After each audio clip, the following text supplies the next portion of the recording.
Paper 3 से है। Microsoft unveils the new quantum chip. तो सबसे पहली बात आता है कि what is the quantum chip.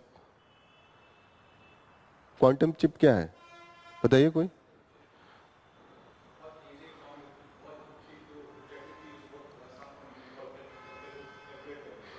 तो क्यों कर लेता है?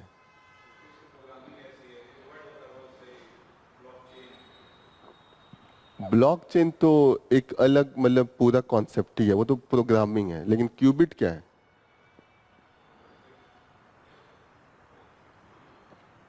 क्वांटम से, क्वांटम जो टेक्नोलॉजी पहले हम जो यूज करते थे वो एनालॉग यूज करते थे। 1 एंड 0 के बीच में हम अपनी प्रोग्रामिंग करते थे। या तो 1 होगा, ऐसा आप लोगों ने कंप्यूटर का जब प्रोग्रामिंग पढ़ा होगा ना, जो कोड लिखा जाता है 0 1 के फॉर्म में होता है। हाँ, जो क्वांटम होगा उसमें क्यूबिट का यूज होगा। क्यूबिट एक स्टेप आगे है। इसमें आपको दो स्टेट को अलग अलग दिखाना पड़ रहा है। क्यूबिट में एक ही साथ दो जो स्टेटस है वो दिख सकता है, ओवरलैप हो सकता है। फॉर एग्जाम्पल जैसे एक पंखा चल रहा हो, फैन आपको कभी लगेगा यहाँ पे भी है, यहाँ पे भी है, यहाँ पे भी है, सेम फैन का लगता है। एक ही जगह सुपर इम्पोज होता है जब उसकी बहुत होता है। आप नहीं कह सकते कि यहाँ पे है, एक ही समय में वो यहाँ पे भी होगा, यहाँ पे भी होगा, होगा ना, एग्जैक्ट लोकेशन नहीं तो 0 भी होगा 1 भी होगा। ठीक है, वहां पे क्या कर रहे हैं, सुपर इंटैंगल एक टर्म होता है, लेट मी शो यू। अच्छा यहाँ पे दिया नहीं है, मैं ऐड करना भूल गया, वो ऐड कर दूंगा। ठीक है, तो क्यूबिट में होता है at the same position same time the 0 can represent 1, 1 can represent 0। तो वहां पे होता है कि स्पीड बढ़ा दिया ना, क्योंकि एक ही में आप दो स्टेटस को दिखा ले रहे हैं। तो यहाँ पे जो क्यूबिट का यूज है, क्वांटम मैकेनिक्स हम यूज करते हैं और उसका यूज करके जो क्वांटम लेवल पे जाते हैं। What is the quantum? Physics में पढ़ा है क्वांटम, क्या पढ़ा है? फोटॉन्स पढ़ा है? फोटॉन पढ़ा है? साइंस बैकग्राउंड से कौन कौन है? फोटॉन का क्या प्रॉपर्टी होता है? पॉजिटिव चार्ज तो नहीं होता है, नहीं फिजिक्स नहीं पढ़ा है। पॉजिटिव चार्ज होता है क्वांटम फोटॉन में। हाँ, फोटॉन की बात कर रहा हूँ मैं, प्रोटॉन की बात नहीं कर रहा हूँ, फोटॉन। आप बताइए, आपका साइंस नहीं बैकग्राउंड है, साइंस बैकग्राउंड आपका नहीं रहा है। फोटॉन तो सुना होगा ना, जो लाइट से आता है फोटॉन के फॉर्म में होता है। फोटॉन का क्या प्रॉपर्टी होता है बताइए आप। चलिए आप बताइए, चलिए आप सोच लीजिए, आप बताइए तब तक। हाँ गुड, ठीक है। फोटॉन की ये होती है एक ही टाइम पे वो मास भी दिखाता है, वेव भी दिखाता है, दोनों होता है। मास एंड वेव दोनों होता है, यही प्रॉपर्टी होता है। नॉर्मल आप कोई भी पार्टिकल देंगे, या तो मास होगा या तो एनर्जी होगा, या तो हाथ जलेगा या तो कुछ दिखेगा। हाथ जब जलेगा आग जैसे होगा तो आप पकड़ नहीं सकते हैं, नहीं पकड़ सकते ना। लेकिन जो फोटॉन होता है वो एक ही टाइम में दोनों रिप्रेजेंट करेगा। आप बताइए, आप तो साइंस बैकग्राउंड से हैं। हाँ, अच्छा नहीं है आपका, बायो है, अच्छा ह्यूमैनिटी है। फोटॉन की जो होती है, बहुत हम लोग साइंस में नहीं जाएंगे, नॉर्मल समझिए कि वो एक ही टाइम पे दोनों वेव भी शो करता है और पार्टिकल भी शो करता है। इसीलिए उसका मास भी होता है, मासलेस भी होता है। फोटॉन होता है, मासलेस भी होता है, मास भी होता है। ठीक है, तो वही टेक्नोलॉजी इसमें यूज होता है। जो इन्होंने स्टार्ट किया, नाम क्या है? मैजोराना 1। ठीक है, ये पीसीएस में पूछ सकता है। तो दिस इज ऑल अबाउट, जो इसमें आपको याद रखना है कि क्यूबिट यूज होता है। आप जब साइंस एंड टेक्नोलॉजी में कवर किया जाएगा कि क्वांटम जो भी ये टेक्नोलॉजी है, इसमें आप सिंपल अगर इतना जानते हैं तो इससे ज्यादा यूपीएससी नहीं पूछेगा कि एक ही टाइम पे ये दो स्टेटस को शो करते हैं। ठीक है, जिस तरीके से फोटॉन एक समय पे मास भी दिखाता है और मासलेस एनर्जी भी दिखाता है, सेम प्रॉपर्टी इसमें यूज होती है। क्वांटम मैकेनिक्स लगता है। दो तरीके का मैकेनिक्स होता है, एक तो क्वांटम होता है, दूसरा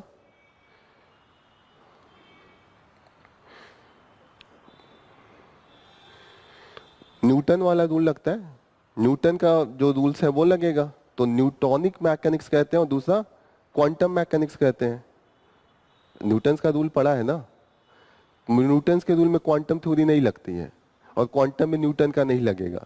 दोनों लेकिन अपने अपने जगह पे फुल प्रूफ थ्योरीज हैं।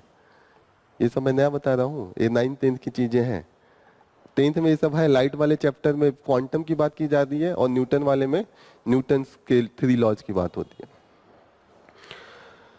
Next news is about the pollution in the Ganga needs long term solution. तो ये जो बहसबाजी चल रही है कि संगम में पोल्यूशन था, कैसे अभी तक इतना पैसे देने के बाद भी, राजीव गांधी के ही टाइम से हम गंगा जो क्लीन करने का परियोजना है कंटिन्यूअसली चला रहे हैं, लेकिन अभी तक ये चीजें नहीं हो पा रही हैं। तो इसका बहुत कुछ है कि आप कहीं ना कहीं अगेन मोरालिटी कि आप जाइए पूजा पाठ कीजिए, और जो आपका रेशनैलिटी आता है वो कहता है कि अपने नदियों को साफ भी रखिए। तो एक साथ दोनों नहीं हो सकता है कि या तो आप पल्यूट ही कर दीजिए फेंक फाक की चीजों को, या तो आप उसको क्लीन कीजिए अपने रिचुअल्स को हटा के। तो यहाँ पे ये भी देख लीजिएगा, ये भी आप यहाँ पे लिख सकते हैं।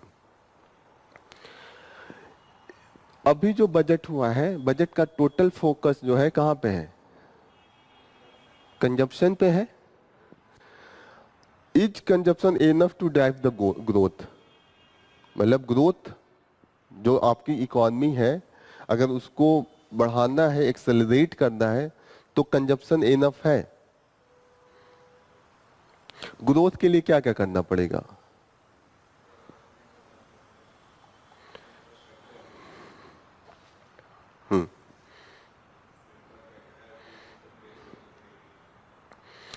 देखिए, ग्रोथ बढ़ाना है तो सबसे पहले क्या चाहिए आपको?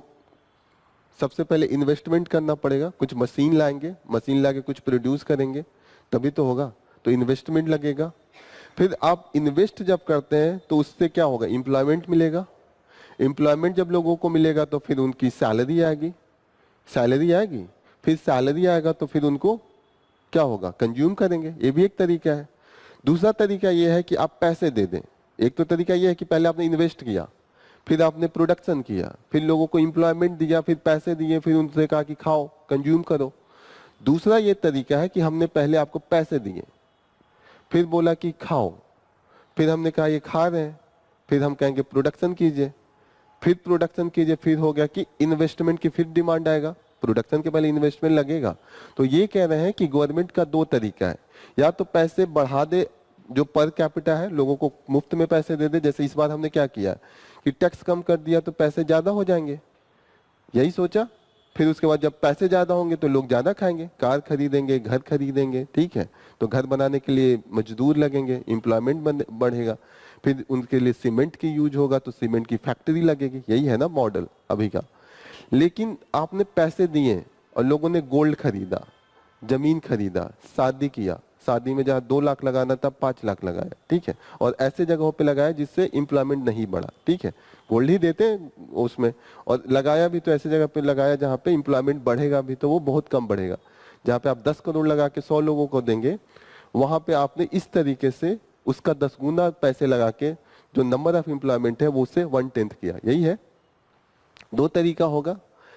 तो यहाँ पे डिस्कशन हुआ कि इन्वेस्टमेंट की जो क्वालिटी है वो अगर गवर्नमेंट डिसाइड करे तो ज्यादा वो प्रिडिक्टेबल होता है। लोगों पे नहीं प्रिडिक्टेबल है ना कि किस तरीके का कंजप्शन करेंगे।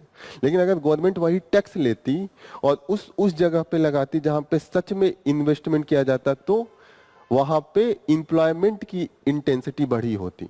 मतलब आप लेबर इंटेंसिव एरिया में लगाए होते। जैसे कि हम लोग बात कर रहे थे, अप्रैल सेक्शन है, लेदर इंडस्ट्री है, ये सब ज्यादा इंटेंसिव है, फूड प्रोसेसिंग है। तो ओवरऑल डिस्कशन इन्होंने 2 पर्सपेक्टिव को डिस्कस किया है कि गवर्नमेंट ने जो सोचा है कि कंजप्शन एनफ है, तो वो एनफ नहीं है। क्योंकि इंडिया के लोगों का जो माइंड सेट है वो है कि जमीन खरीद के पैसा बढ़ाते हैं, सोना खरीद के पैसा बढ़ाते हैं, ठीक है। और क्या करेंगे? ये 2 मेथड है। फिर उनका पैसा मिलते ही कहाँ शादी वादी तुरंत करना शुरू करेंगे। लोग क्यों जॉब पकड़ते हैं कि शादी नहीं हो रहा है, ठीक है। पहला पूछे कि शादी नहीं हो रहा है, इसलिए लोगों को जॉब चाहिए। तो जहां पे ये सब एम हो, तो यहाँ पे आप जो इकोनॉमिक्स का मेन फिलॉसफी है, एडम स्मिथ फेल हो जाते हैं। तो ये सब चीजें यहाँ पे डिस्कस हुई है।